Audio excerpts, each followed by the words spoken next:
আসসালামু আলাইকুম ওয়া রাহমাতুল্লাহি ওয়া বারাকাতুহু। সুপ্রিয় দর্শক, আশা করছি সকলে ভালো আছেন।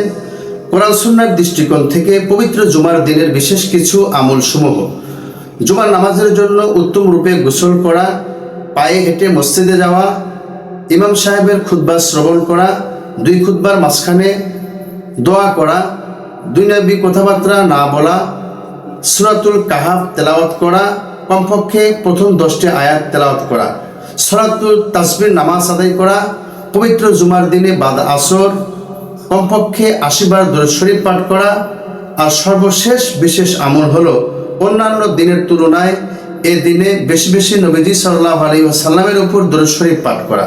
সুপ্রিয় দর্শক, তাই আসুন আমরা এই বিষয়গুলো জেনে বুঝে এই দিনের গুরুত্ব মহত্ব বুঝে বেশি বেশি আমল করার চেষ্টা করব ইনশাআল্লাহ তাআলা।